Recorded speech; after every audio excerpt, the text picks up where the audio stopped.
Products rated E to M.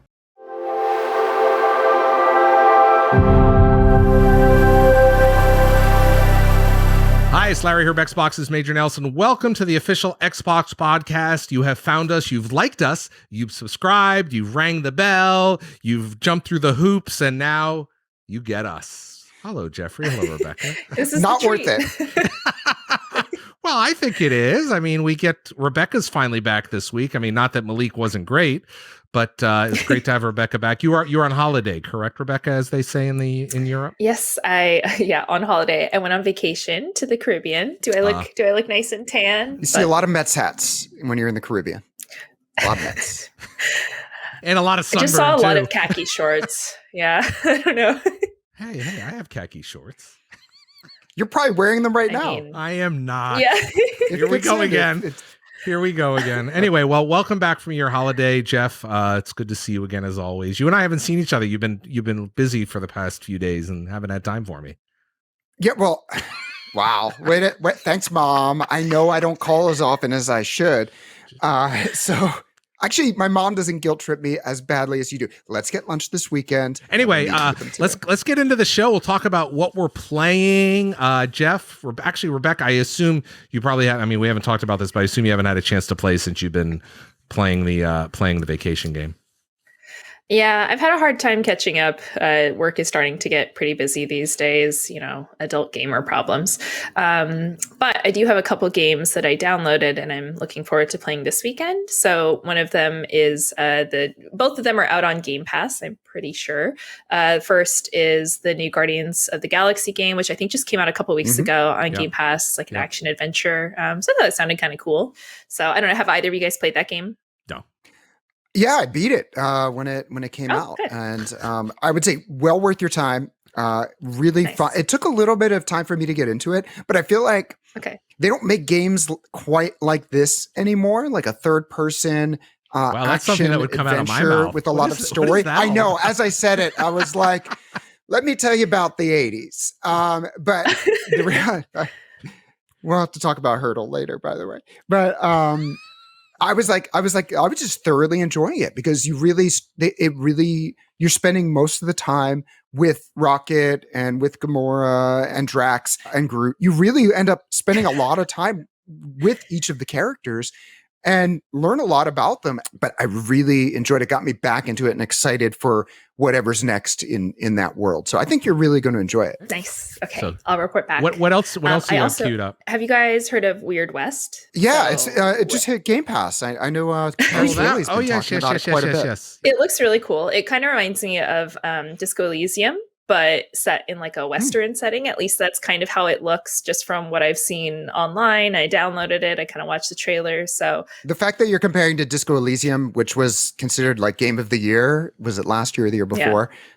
So that's a good one to draw comparisons to. So let us know. Well, we'll see. I say that without having played it. I'm just basing that off of like how it looks as far as like narrative, and we'll see. But I don't know. Jeff, what are you playing? Yeah. So I'm doing a little bit of work travel, but over the weekend, still going really strong in Fortnite with zero build mode. As we talked about last week, it's a permanent mode now. I think we racked up about a half a dozen victory royales over the weekend, which half dozen. How many games were you playing? Like, that's quite a bit. Yeah. I think we played about 15 games. So we were on it. Like, Is if you it just ran you and into your us, daughter? there was a good chance we ran over you. We're running a quad with some other folks. Lena from Strawberry 17 and Sean, who's on our team. And we had good chemistry. And Lena definitely carried us, but we'll be getting back into that, I think, more later this week. And still continuing the Elden Ring grind. I'm into the Land of Giants or something like that. I think I'm pretty far. I thought it was the Land of Giants when I spawned in there and I saw the giants walking by. There's even more. Oh, even those more. are just baby trolls compared to some of the stuff that comes later. But I have like a lot of forward momentum and it feels good. I have unfortunately not got on the Elden Ring train. I have been busy writing and finishing the Tunic train, which I know, Jeff, you said you wanted to play. And Rebecca, I recommend you go check that out if you have some time. It's unforgiving. Oh, but you beat it. But I beat it, and I in full disclosure, you've Jeff, been forgiven. I know. In full disclosure, I did use the part of the option that you tipped me off. Yeah, in the accessibility. Under accessibility, which Rebecca, there's I don't know if you remember this conversation. There's an option under accessibility to essentially give you bottomless or infinite health. It never really goes down. So you still have to fight the bosses. You just don't, wave at them and they go away. You still have to use some strategy but they're not wearing you down continuously and you're not dying continuously.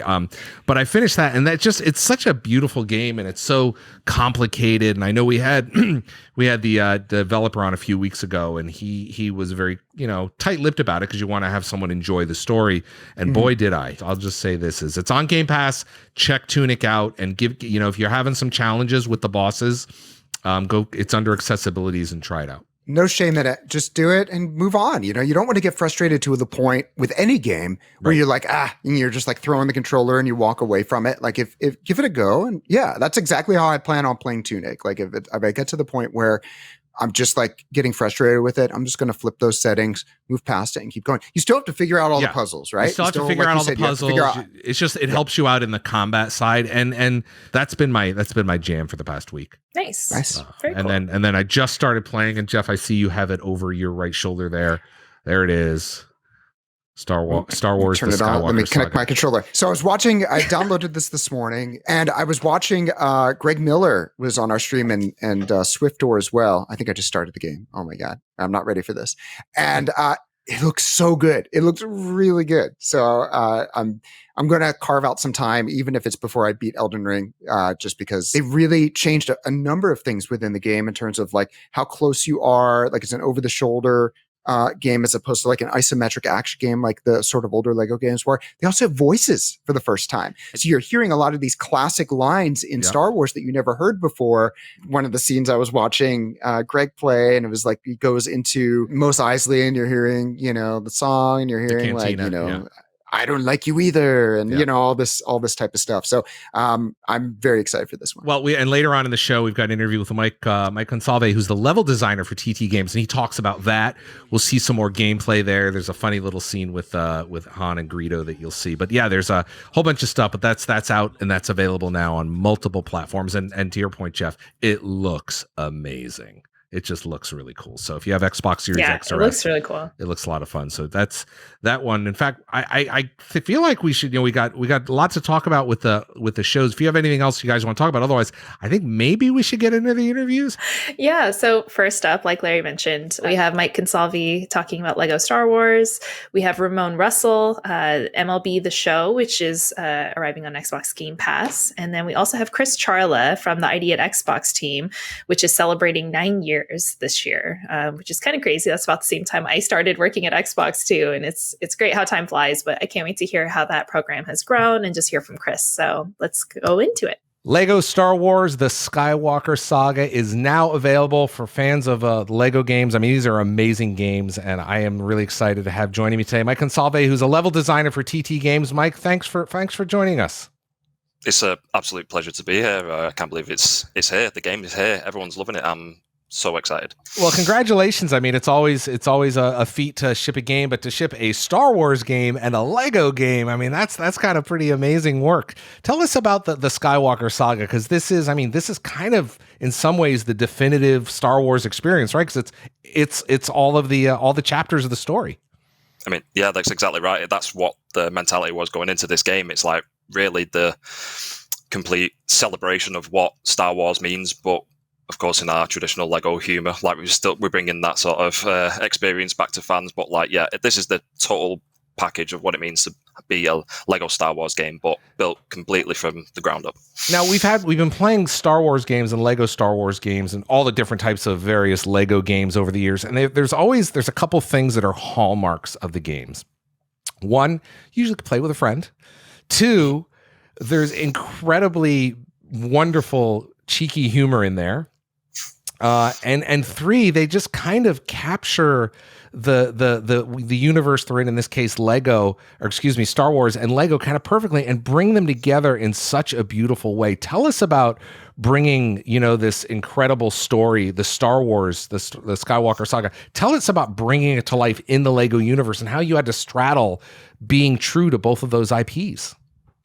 Well, if you look at the combination of Lego Star Wars, it goes beyond even the original Lego Star Wars game. Like the toy range itself was a bit of a genius move on Lego and Star Wars on their part to actually merge these two worlds together and see what the possibilities were in terms of like what can you create from Star Wars out of Lego. And it's endless when you really look at all the things that we've been able to see since then. So rolling things forward now to 2022, it's sort of like, what does it mean to be a Lego Star Wars game in this day and age, and how can we take advantage of the new technology that we have to really tell this gigantic story across all these 9 films and so many different planets and all these levels that we're throwing into there. It's just really exciting for fans to get this brand new sort of experience in this way.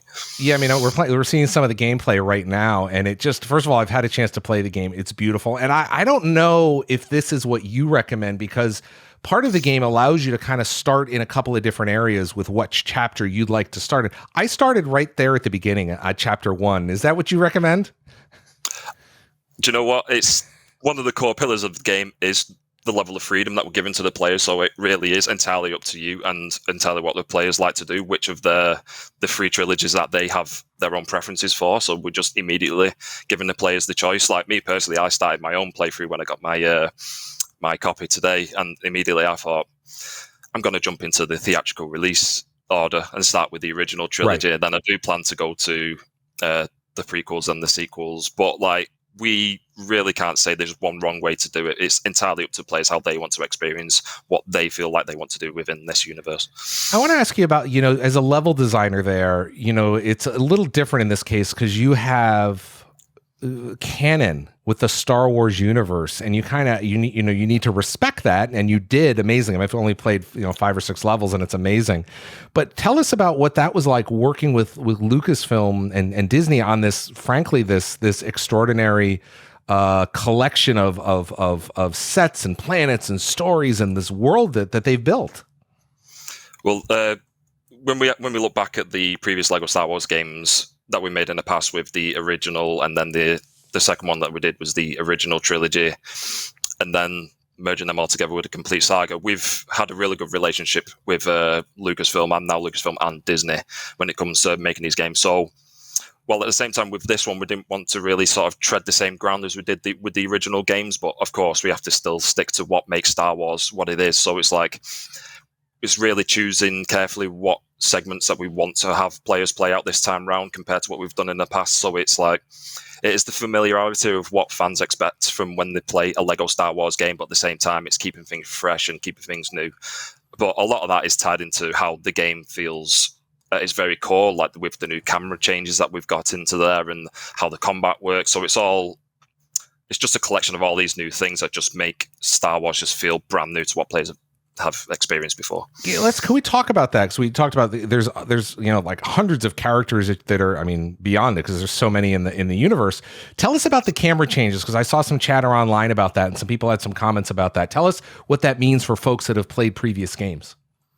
So with the new camera changes, it's sort of like we're giving the players the complete 360-degree free control over the camera, because like when you look at the core audience of these games, of them being family games at their core, it's sort of like, what are like kids playing in this day and age compared to how potentially like adults were playing the original Lego games in the first place? So it's sort of like, how do we consider both the young and old audiences into what we feel like players are playing like in this day and age? So one of the camera change was one of the core changes that we felt like would be a more modernized take on what Lego Star Wars is, and then combining that with all the new combat features and all that sort of thing. Yeah, let's talk about the combat, because I noticed right off the bat, because I started chapter 1, it's prompting you and it's helping, because some of these games are for younger players, but it's helping you. You kind of got this free-flowing combat and working on the combos. It's kind of a lot of fun. I love feeling it. I felt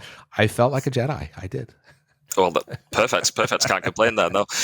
But yeah, it's sort of like we don't. At the same time, you can just button mash all you want, but then at the same time, we've added that a little bit of extra depth in terms of like having the different button combinations, because like a lot of young players now are more savvier to sort of these what we felt like more technically advanced sort of games, but like kids play Fortnite from a very young age, you might find. So it's sort of like people pick up on technology quite early on in terms of like what games are in this day and age. So it's sort of like we just want to add a little bit more depth, but then it's still accessible for everyone, really.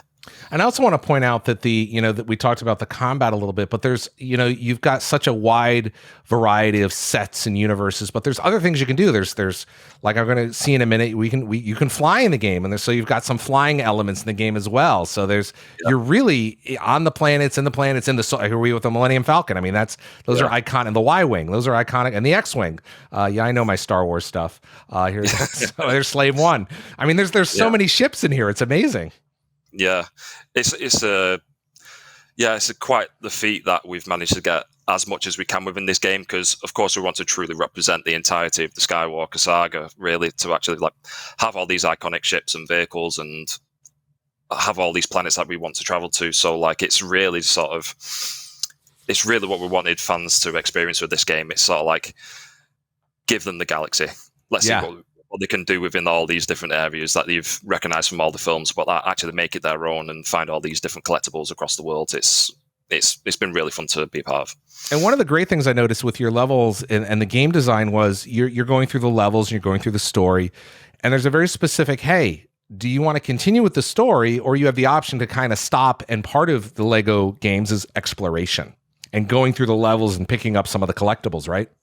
Yeah. So that it goes back to my point about the freedom. It's sort of like you can just carry on with the story, but the more you progress with the key story missions, the more of these planets you actually unlock and they become available to you. So again, you've got that option as soon as you've unlocked Mos Eisley, for example, here, like you do have the option to just go around seeing what things you can discover, complete puzzles, speak to all these different inhabitants of these areas. It's like completely up to the player, but like you do have the option to just go right ahead and continue with the story. But like the more planets you unlock, the more fun the game becomes, and the whole thing just I had not seen this clip with Greedo. That's pretty funny.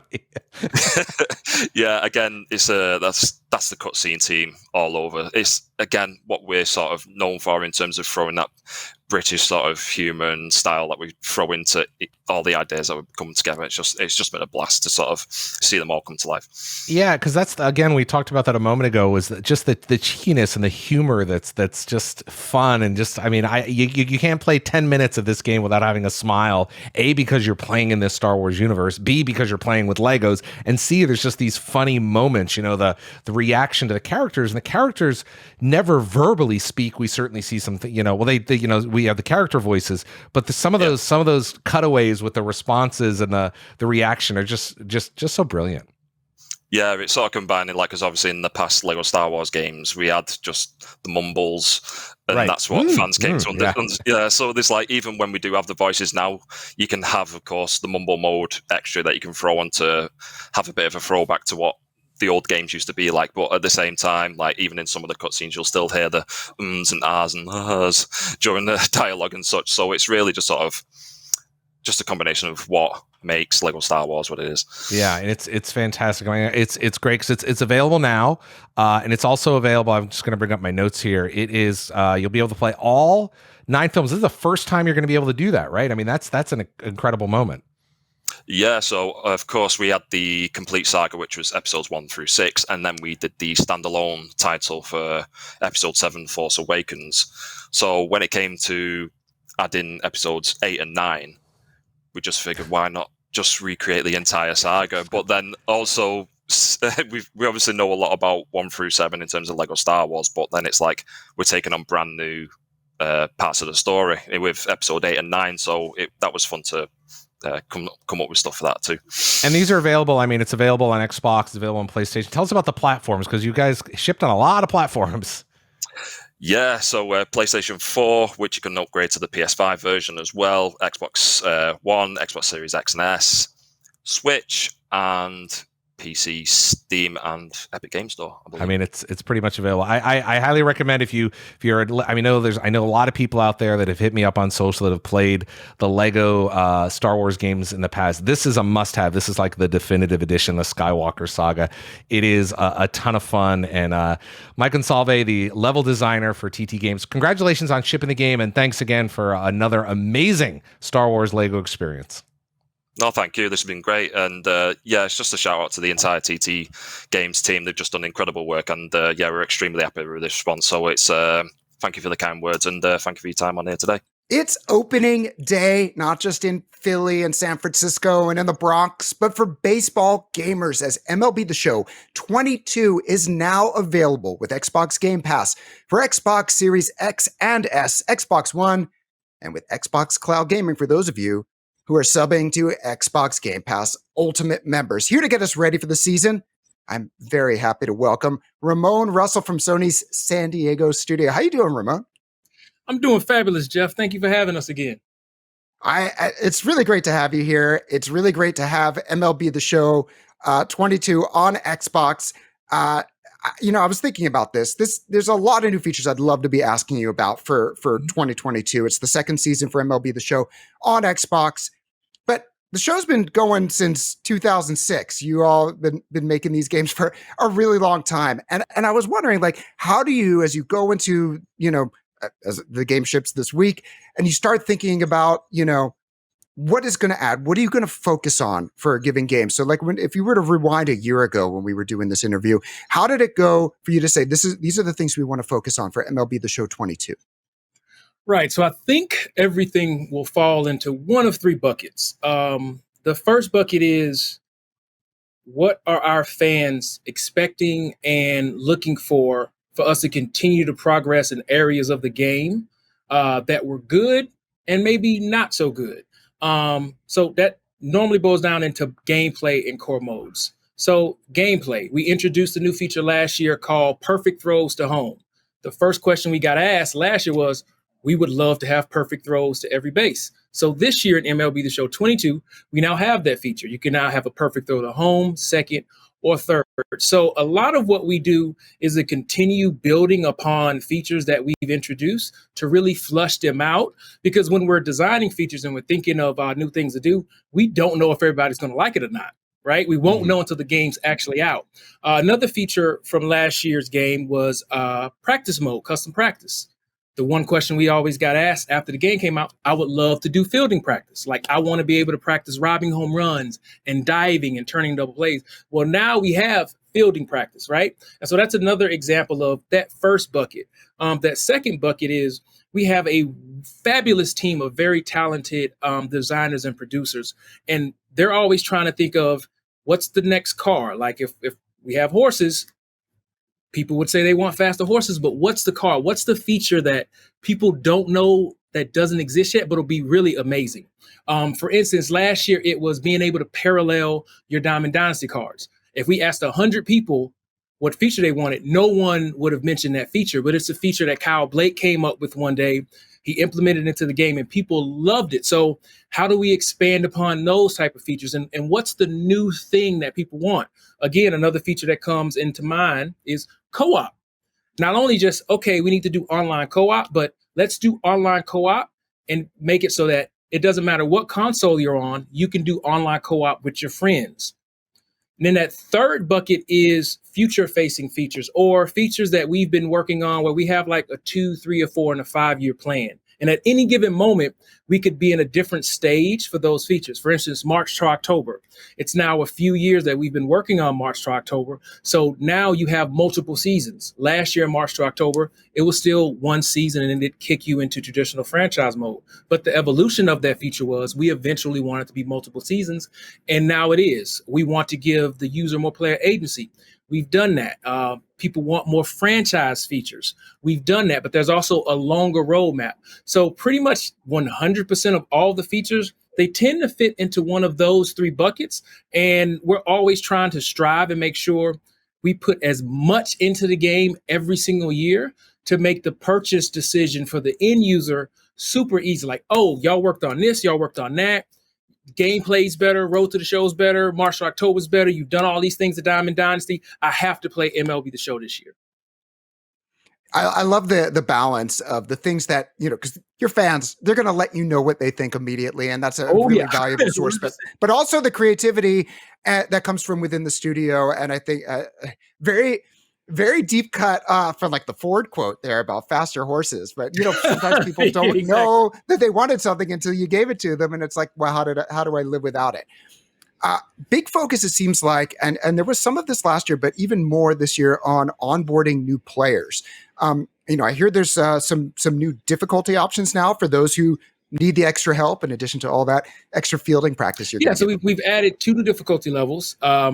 Beginner was one difficulty level. It was like, oh, we may need a difficulty level called amateur because we're doing platform expansion again for the second year in a row. And we want to make sure that we can properly onboard new users to MLB The Show. Because the vast majority of our team, we've been working on this game for so long, we sometimes might kind of gloss over the fact that we're having a lot of people play this game for the first time ever. So we need to do everything that we can to make sure that they understand what's going on. So last year and the year before, we've always done tutorials in the game. But this year, we kicked it up a notch. We have a video series called Learn the Show, and they're on our YouTube channel, which breaks down the very basics of baseball and MLB The Show. Because a user who's been playing the game for a while, they can jump right in and they can start playing with pulse pitching or pinpoint pitching. They know what that is. If I'm buying the game for the first time, I have no idea what pinpoint pitching is. I might not even know the difference between a 2-seamer and a cutter. So we still need to be able to talk to our new fans and explain to them, hey, this is how a 2-seamer works. Hey, this is how a cutter works. When you're batting, there's not just one way to bat. There's 3 different ways to bat. And here are the different ways that you can bat. And so we have a brand new series called Learn the Show, and it'll be, I think, over 15 videos that really breaks down the game in the simplest term at a very basic level, because we know that a lot of people are playing MLB The Show for the very first time. Yeah, I love that because I was like, when do I use a contact swing versus Exactly. a normal swing? Or I'm one of these people that's like, well, I think I should use this pitch, but I don't really necessarily have anything to back that up. And you can watch that it's on MLBtheshow.com, correct? Yes, sir.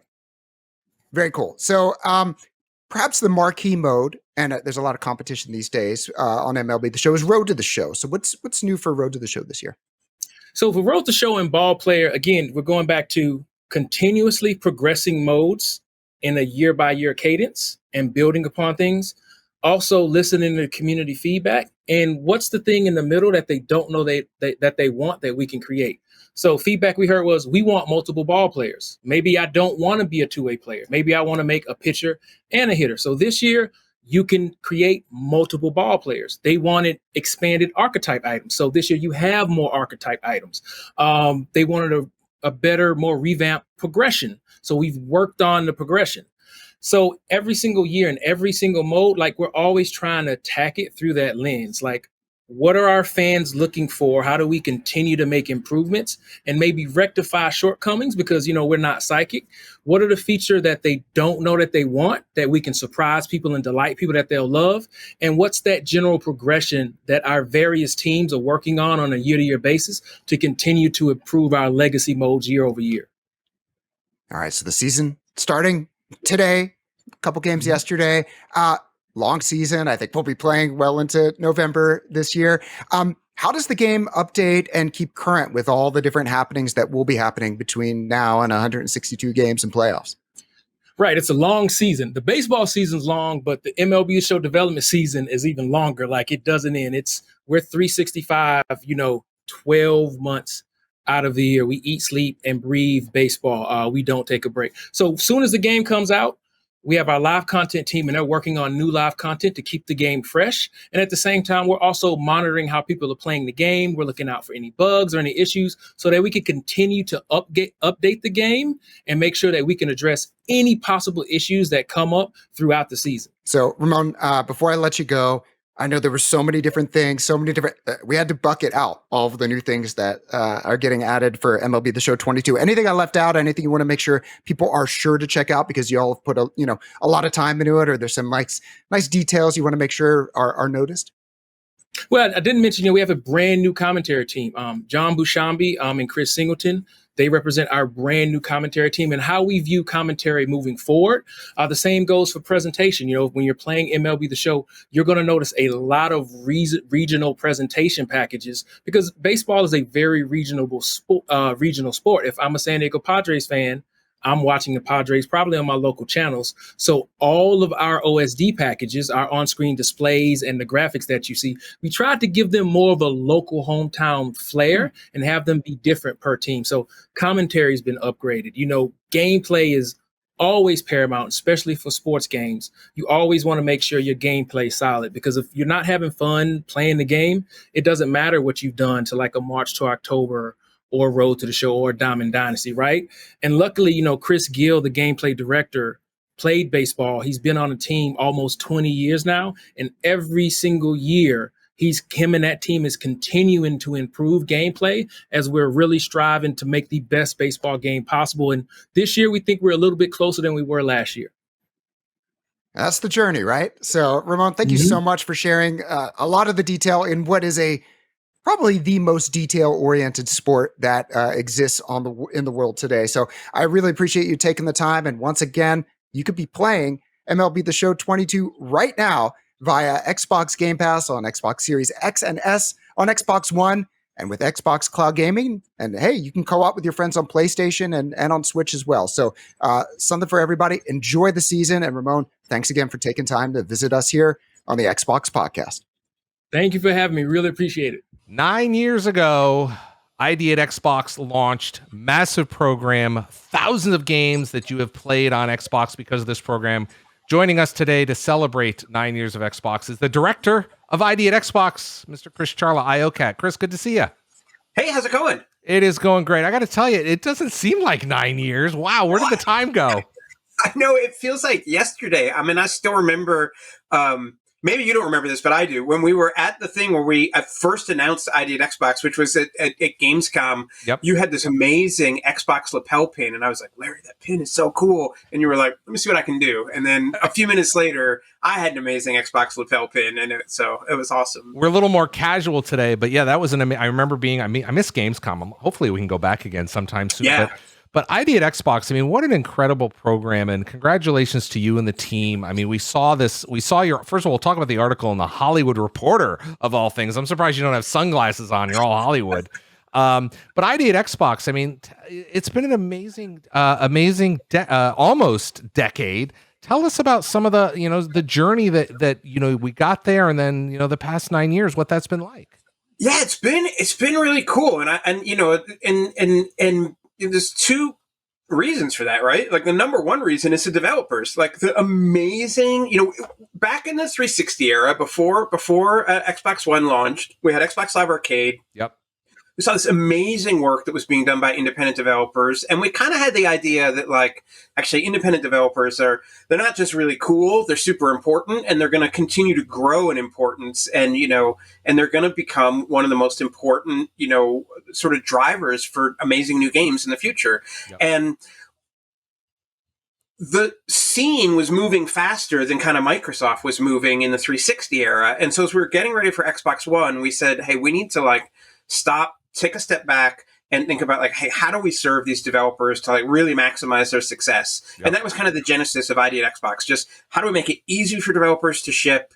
And if we can do that, and then highlight really cool games, we know we're going to get an amazing flow of games. Our players are going to be super happy, and it's worked. It's kind of cool. We were talking. I know you listen to the show frequently, and Jeff and I and Rebecca were talking a few weeks ago about how the ID at Xbox games, sometimes nowadays, there's titles that show up in the ID at Xbox program that you think were AAA titles, and some AAA. It's all the lines have blurred quite a bit, haven't they?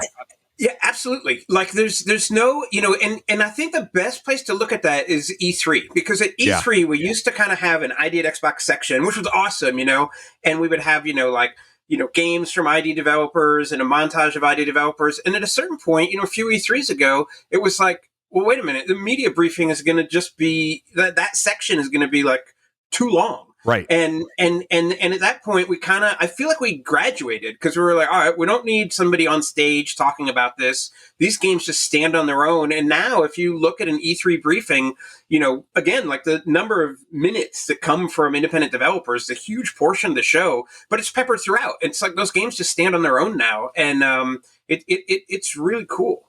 I remember we had you on a few years ago. We have you on frequently, and it's always great to have you on. So thank you for joining us. But I want to we talking about the 9-year anniversary of ID at Xbox, and without it, games are what it's all about. But I also want to talk about a really important part is that in the article that you posted, the blog post on Xbox Wire, $2.5 billion in royalties. Billion. That's amazing.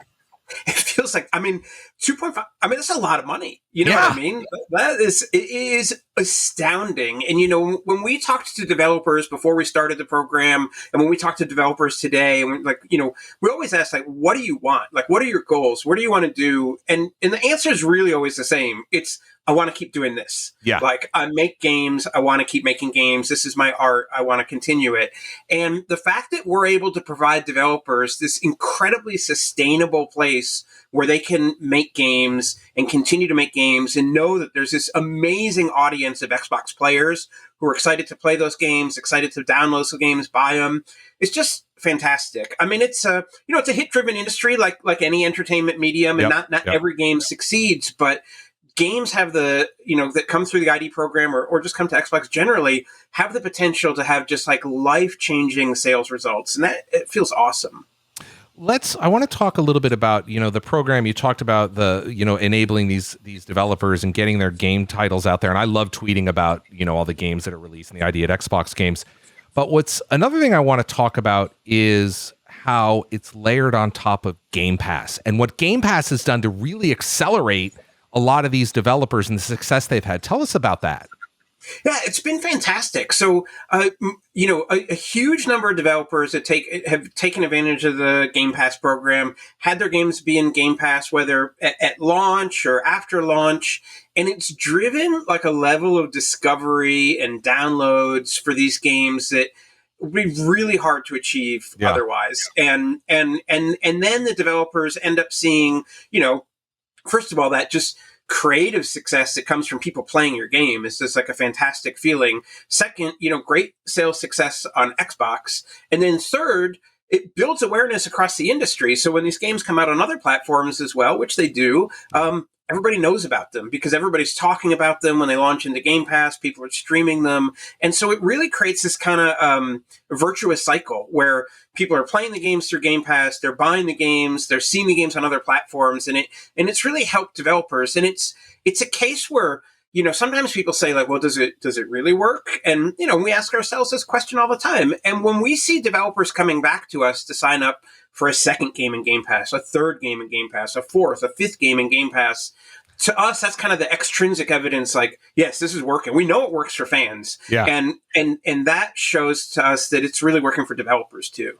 3,000 independent titles available on Xbox over the past 9 years. Tell us, I know I don't want you to pick your favorite. I don't want you to do that, but tell us about some of the highlights in terms of not just the experiences, but some of the games and the teams that you've got to work on, because you've flown around the world to work with a bunch of different teams. And that's the most fun part. It's just getting to work. I used to be a developer. I love developers. I love that creative spirit. You used to be a journalist before that. I was a journalist, then a developer, now a platform. Yeah. And so it's just awesome getting to talk to people and getting to talk to people where it's their first game is just always really special. Their first game that they're shipping on console is really cool. But getting to hang out with the veterans is really cool too. And it's hard to pick out a specific game, so I think I'll just talk about some recent games. So one that's still devouring all my time is Tunic. I just finished it. Oh, nice! I'm not there yet. Yeah, it's hard. It's, by the way, you're in the credits. Oh, nice. As usual. That game is so I've just been completely sunk into that game. Shredders, which is this ridiculous looking snowboarding game that I'm pretty sure we had at E3 a couple years ago, and then RPG Time: Legend to Write, which I definitely encourage people to check out. It's this really neat. Imagine you're a third grader in Japan. You just want to be home playing RPGs, but you're stuck in study hall. And so you're sketching in your notebook. You're using your eraser to be a character. And it sort of recreates that experience. And it's just such a a charming, cozy kind of experience. It's just really, really neat. Yeah, you're right. And that's the beauty of the ID program is there's a lot of games that have seen the light that normally would never have seen the light, that large AAA developers or publishers would say, nah, pass. And I'm sure you've heard stories where, oh, so-and-so developer or publisher passed on us, but you gave us life. Yeah, absolutely. And we're always excited to highlight those things. And I think the beauty of independent games is that it gives the developers freedom to focus on something as narrow or broad as they want to. They can take a really simple idea and just execute it well and ship that, or they can go like Tunic, which took like a kind of big idea and Dicey's spent like years and years on it, and then you play this game that is so much deeper than you could ever imagine, like all the secrets and the golden, like I won't give anything away, but there's like so much there. And developers having the freedom to just really explore those ideas is fantastic. Yeah, it's funny because when I finished Tunic, and which I played many hours, but the when I saw the credits and I said you were in the credits, there's like, you're right, I had Dicey on a few weeks ago, the main developer, and I was like, he did all this? Oh my, wow. I mean, it is deep, it is complicated, there's puzzles, there's story. I mean, it is an amazing world that he's built. Yeah, it's just unbelievable. I mean, the manual, you know what I mean? Like when I first got the manual page, right when I started playing the game, because I'm one of these people, once we sign a game and I'm excited about it, I try to learn nothing else about it. Like I try not to play builds early. I'm with you. I just want to experience the finished product. And so I see this manual page, in the pause menu. I'm like, oh, this is really cool. It looks really neat. And then you start to get into it and you start to realize what it is. Collect them all. And yeah. And it's like, it's just, I mean, that kind of creativity and just drive and passion on the screen is just, it's just so amazing. Are you surprised? We talked at the beginning a few minutes ago about the Hollywood Reporter article, and I could put a link to that, which, it was great to see you in Hollywood Reporter talking about the development of games. And it's amazing. I say this every week. It feels like how games have contributed to, to Hollywood, and Hollywood has contributed to games. It's now part of the virtuous entertainment cycle. So what was that like, just being interviewed by Hollywood Reporter, the mainstream, entertainment press? It was scary. I'm not I feel like I'm kind of comfortable, a lot of times talking to games journalists, but talking to somebody from outside games it's scary. You know what I mean? Like you don't know if they get games, but actually Trilby, who's the reporter who did the stories, is fantastic and, loves games and it was great. But I was nervous, but it was neat. Like my mom doesn't read a lot of like video game magazines, but she texted me after. Is she reading the Hollywood Reporter? Or she's out by the pool having her martini? Yeah. She lives in Southern California. You know how that is. The other thing I want to talk about is a few weeks ago, we had the Game Developer Conference, GDC, and we announced a bunch of new things there. So we've got ID at Xbox, we've got Game Pass, but now we have ID at Azure. Tell us, I mean, we talked a little bit about that program a few weeks ago, but could you explain to us what it really means and unlocks for new developers? Yeah, absolutely. So basically, we have, Azure, which is our cloud platform. We have a lot of Azure gaming tools from Azure PlayFab to like other things. And we realized that we had an opportunity to do a better job of like getting out there to everybody and all independent developers, leveraging some of the same kind of back-end tools that we built for ID at Xbox. And ID at Azure is for anybody who wants to use cloud in their games, definitely not limited to Xbox. So if you're developing for PlayStation, Switch, iOS, Android, PC, Xbox too, of course. But it's really for people who are just looking for, cloud solutions for gaming, whether it's for a multiplayer game, a server-based game, or even like a single-player game where somebody wants to add telemetry to the game so they can see where maybe people are getting stuck or, how much time people are spending on different puzzles, that kind of thing, both for pre-release and post-release. Yeah. And so it's been really cool. And Nick Ferguson, who actually was part of the original virtual team that helped start ID at Xbox, he went off and did some other things, and now he came back to Microsoft to run ID at Azure. So that's awesome. I know that you're looking up the pipeline. When I say the pipeline, the games that are coming out in 6 months, a year, 2 years, 3 years, and beyond. Are you excited to see what the ID at Azure program is going to unlock for game experiences that maybe we've never been able to have before? Yeah, absolutely. Like back in the Dawn ID, people would ask me like, "Oh, well, what kind of games are you excited to see?" And I would just say, like, "Games I can't imagine." And then we got games we couldn't have imagined. Games like Cuphead, games like Tunic, games like RPG Time.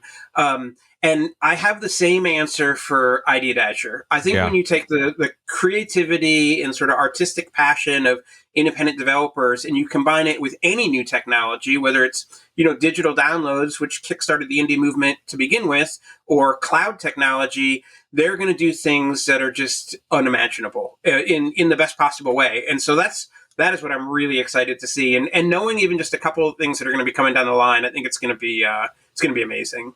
When you look forward, and we talked about looking forward and looking back, it's really great to look in the rearview mirror and see the billions of dollars that you contributed to developers, and have really made. I mean, we talk about Cuphead, which, if I remember correctly, was really just like a video, and they turned it into a game, and now it's back. It's a Netflix series.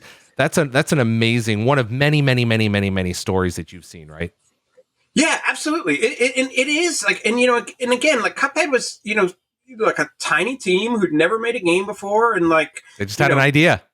Had an idea, saw that they could get a game engine and get started, and just did it. I mean, and then put in years and years of like back-breaking work and everything you actually need to do to be successful, in a creative endeavor. And they've been incredibly rewarded for that success. It feels good, like every time. Well, I'll be honest, I just approved a royalty payment for Cuphead like 15 minutes ago, and I was like, Cuphead's still doing great, and it feels awesome, and it just really feels great to you meet game developers, and by and large they are like fantastic people who are super passionate, and then to see them have the creative success that and the commercial success that they want, it kind of tells you two things. One is like players are getting to enjoy these games, and two is they're getting to be able to make more games. And I just feel like we're in a creative boom in video games right now, not just in indie space, but I would say across all video games, that in like 100 years people are going to be talking about. Like, that sounds a little bonkers, but I really think it's true. Like, what's being done in games now is just like so important for entertainment. I know I need to let you go because you're busy and you have more royalty payments to approve. But tell us what folks can do right now. Maybe someone's in high school or junior high or college, and maybe they just have a regular, they're just not working in the games industry. They have an idea. What's their go-do to go kind of start thinking about how to get involved in the ID at Xbox program? Yeah, so I think, I would say the first thing to do is to download an engine, whether that's Unreal Engine, whether it's Unity, whether it's Game Maker. That's going to get you like a huge portion of the way to where you're thinking more about your game idea than you are thinking about the underlying technology. Right. The next thing I do, honestly, is like look for tutorials online, whether it's on YouTube, whether it's just on somebody's blog. There's unbelievable tutorials that can get you started. There's lots of links to sample code. And then when you're ready to show the game to the world, head to, xbox.com/ID, join ID at Xbox, send us a build or a video, and, maybe your game's going to be on console and the world's going to be playing it. Maybe it could be on the E3 stage in a few years in one of our presentations, right? That's anything's possible. Yeah, no question. I mean, the number of games that have been on the E3 stage where it was a person's first console game is staggering, way higher than you might guess. Yeah. That's a great point. I mean, it could be you right now, you out there, it could be you. Or, once you kind of get those things together, make sure you hit up Chris on Twitter. You can see his Twitter at IOCat right there. You can find him there. Chris Charla, head of ID at Xbox. Congratulations on 9 amazing years in the program. We're looking for many, many, many more. And I know we're just so thrilled to have over 3,000 ID at Xbox games out there and many more to come. Chris, thanks again. Yes, thanks a lot. Thank you to Chris, Ramon, and Mike for those interviews. Great job, guys. A lot of fun stuff this week. Yeah. All right. So speaking of other things happening this week, I have a couple updates that I'll start with before punting over to Jeff for the rest of the news. First, we actually have the Sonic the Hedgehog DLC on Minecraft, which came out last year in June, but there's been an update, which brings back a new level called the Labyrinth Zone. if you guys are familiar with it. It also includes a lot of Easter eggs. There's 5 new character skins and also a Knuckles t-shirt in the Minecraft character creator that people can try out. But I think the Easter eggs are going to be the big one. Like, go back check it out after this update's come out, check out the Labyrinth Zone and find the Easter eggs. I don't know if you saw, but at the premiere for Sonic 2, which took place this week, IGN, I guess they had gotten a hold of some of the fuzzy controllers and they put them into Idris Elba's hands. Idris Elba being not just the famous actor, but also the voice of Knuckles in this movie. And his reactions were great. Was he like impressed, or was he like, what the heck is this? Mortified. When He was handed a fuzzy controller. He thought, I think his reaction was something to the effect of like, did you cut your slippers up and just paste them to this controller? But then when he hit the button and it lit up, I think he was very impressed with it. That it was like, no, this is like it's legit. a functional controller. Exactly. Although again, dry clean only, you know, you for display. You really don't want to get, chocolate or soda. It's not waterproof Yeah. or clean. Yeah, it is not. More of a conversation piece. Yeah. It'll be Exactly. up on the wall. Okay. Anyway, Jeff, what other news you got? Yeah, Jeff, what do you got over there? All right. Pretty eventful week, I have to say. So we talked about Lego Star Wars, the Skywalker Saga, and MLB The Show 20. I'm watching this behind me. I'm like, is this an actual game like happening right now? Right? It's opening day for the MLB as we're doing this. Or is this the game? I mean, it looks so good. Stunning. It looks really good. Yeah. Wow. Okay. I was just very distracted by that. But also out this week, Godfall Ultimate Edition. We talked about that last week. And so all the updates and all of the improvements since it launched on PS5, I want to say, is now brought to Xbox. So enjoy that.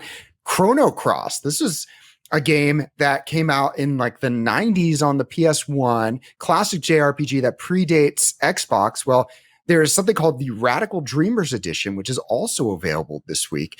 And it's an HD remaster of it. So if you've ever heard of Chrono Trigger, this was the sequel to that.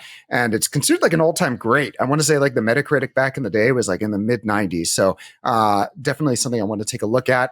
And if you're a member of Xbox Game Pass, you're an Ultimate member, you have access to EA Play, Dragon Age 2, Plants vs. Zombies Garden Warfare, and Star Wars Squadrons. They're all now available through cloud streaming, which is always cool. A couple of updates to games. So Larry, you're a pirate legend, aren't you? You're darn right. In fact, I believe I am the only pirate legend on the podcast. Is that right, Jeff? Is that right, Rebecca? That is correct. I am a pirate fart in the wind because I've accomplished not a heck of a lot, but I have gotten a sail with you. So I'm 1 degree of separation from Captain Major Lord Nelson, the pirate legend. Well, anyway, Sea of Thieves, this is Legends Week. So we're saluting you, Larry. And so now through April 11th, there's all kinds of celebrations, in-game promotions, and there's going to be a Legend of the Veil voyage that they're going to be teasing. So let's take some time to salute you, Larry. And well, this weekend, if you are a pirate legend, I think you can log in and there'll be a free gifted item if you're a pirate legend. So there's plenty of time. Let us know how it is. Let us know how the other half sail. I brought you into the secret clubhouse, Jeff, didn't I? You did, actually. He did. He let me in. He lifted the velvet rope and got me in. Oh, you were his plus one. Well, exactly. I was his plus one. They gave me the side eye, though. Like the bouncer was just like, you don't belong in here. Also coming up next week, Back 4 Blood. We had a lot of fun playing Back 4 Blood when it hit Game Pass earlier this summer. So there's a new DLC that's going to be coming out next week, April 12th, called Tunnels of Terror.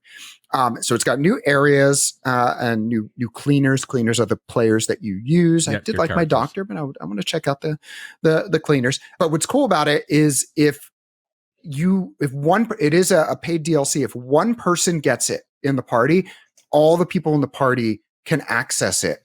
So only one person has to have. I love that mechanic. I mean, I remember back in the day with 360. So there were some games that were experimenting with that, where like if I downloaded, I bought the map, everybody in the party had the map. So I think that's a really cool mechanic, and it gets more people playing online, which is really the most important thing. So I don't know who's going to buy the map, if it's going to be you, Rebecca, or you, Jeff, but or me.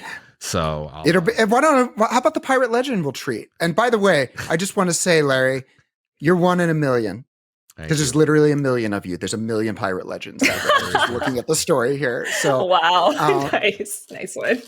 With like 8 billion people in the world, even if you're 1 in a million, there's still 8,000 of you. So something to keep in mind.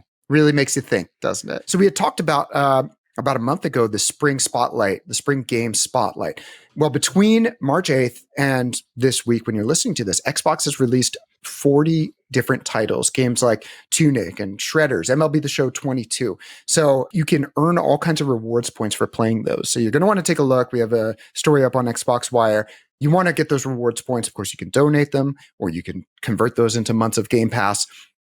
But who else rewards you simply for playing these games?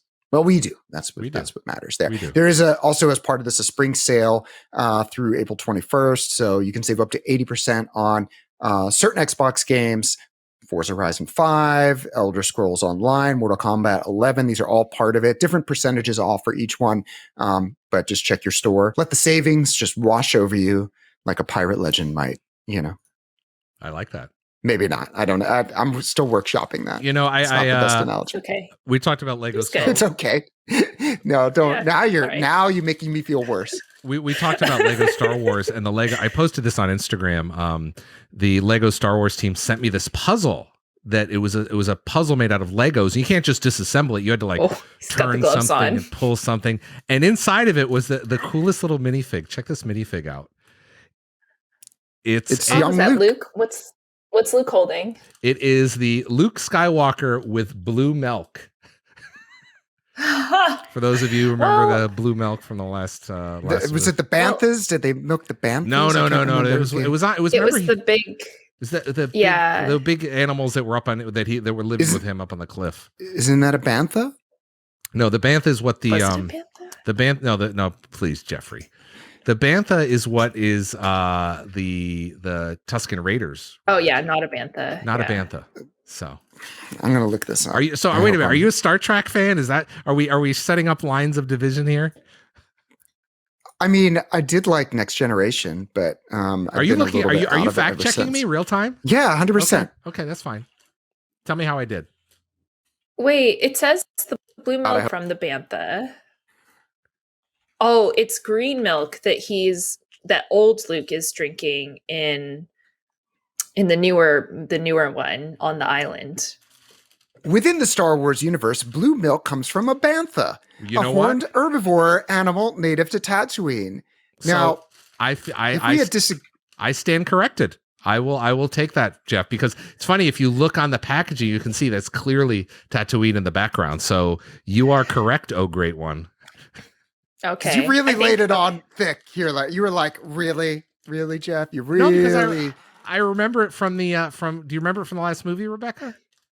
Yeah, I know what you're talking about. I think that's why I was confused, because I was like, well, why do they have young Luke drinking it? I don't remember. Right. I don't really remember. By the way, he's even got a blue milk mustache. That's cute. I like it. Anyway, I just want to point. All right, let's see it. Are you going to pull it out? Well, no, I got to put it together.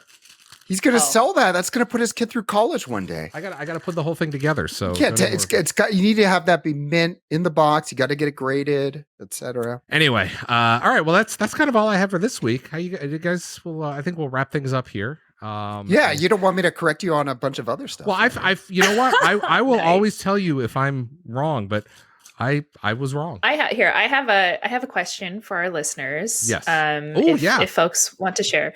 I mean, nothing crazy, but I'm just curious if there are any unexpected gems you've been finding in Xbox Game Pass lately. I would just love to hear about them. Any kind of unique titles. I know that Larry keeps talking about like the Pedestrian, for example. That's another one I've been looking at and want to try. It's just kind of like in the middle of the list. So if you have any cool games on Xbox Game Pass that, might not have otherwise seemed, super apparent. I don't know. I'm trying to think of the word, but a lot of games get like a lot of like promotion on Xbox Game Pass. But if you have any that have kind of maybe like flew under the radar, we'd love to hear about them. So you could submit the questions through Spotify, right? Yep. Is that Larry? Can you give the instructions? Yeah, just go over to Spotify, and if you're on this episode on Spotify, whether because we have this is one of the few video podcasts on Spotify, so you can scroll down and you'll see the question. We'll put it in right there. Some of the better answers. We'll see all the answers, and you can see all the answers as well. we'll pin some of the better ones, and then next week when Rebecca's back, assuming she's not going to the Caribbean again, we'll read some of those suggestions off. So what is your what are some of those Game Pass gems? Because there's hundreds of games on Game Pass, and it's impossible to play them all, but we try to tell you about some of the best. You were wrong about the blue milk, but you were right about the pedestrian. Oh my god!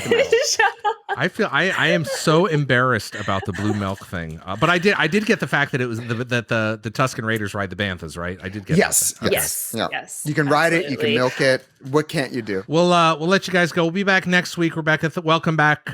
Jeff, welcome back from wherever you were, and dear listeners, thank you for bearing with us this entire time. So, all right, we'll see everybody next week. Bye, everybody. Bye. Bye.